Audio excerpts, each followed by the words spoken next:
What's going on, Combat Sports Nation? This is Sean here. Cage Titans 34 in the back with a victorious Hilarie Rose.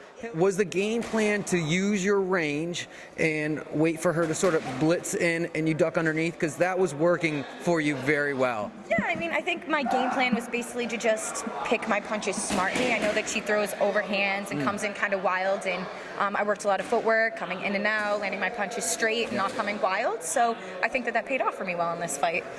And I'll tell you that the people watching in the back really commented on how well your footwork looked, and it did. Hard work pays off. That's right. Did the opponent you prepare for equal the opponent that you face in the cage, or was it what you expected? It was what I expected. You know, I definitely knew she'd come in wild with overhand punches, so I kind of sat back the first round and the second round, knowing that that's kind of what she was waiting for. Yeah. She was waiting to set up that big right hand.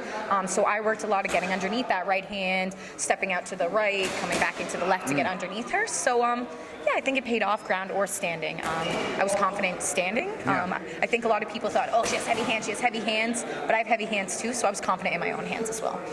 In the third round, I thought she came out more aggressive than any of the previous rounds. Did you feel like she was sort of reserved in the previous two rounds? Because, I mean, we've only seen her fight here live. I mean, you could go online and see her, but we've only seen her here, and it was against Kylie, and it was just a barn burner.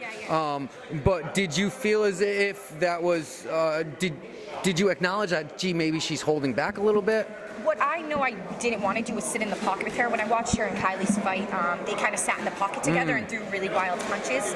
That's exactly what I didn't want to do. Yeah. And when it came to the third round, I caught myself doing that. Yeah. So I kind of rushed for a takedown. She hit me really hard. I think I didn't get rocked, but, you know, I lost my balance, my ability for a second, so was going for lazy takedowns and stuff just to get my mind back to where it needed to be. But definitely, she seemed timid the first two rounds, I think, because I landed some, punches. And then when the third round came, her coaches, told her, you need to pick it up this round. You got to land some hard punches. I could hear them saying that, so I was kind of listening to their guidance as well. But, I stood there in the pocket for a little bit, and that's when I knew I needed to, get in and take her down or hold her against the cage, which she's strong. That chick is strong. I believe the last Cage Titans event, a woman who stood right here in front of the banner and said she's interested in making a return in August. Yeah. Your name came up for Erin Cooney. How do you feel about that?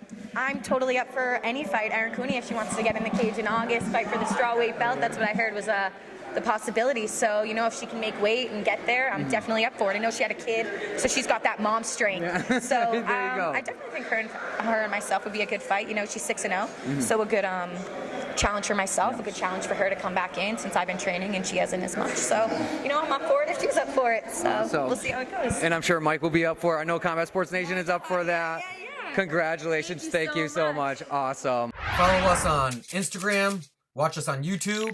Check us out on Facebook. Visit us on Twitter. And stay tuned.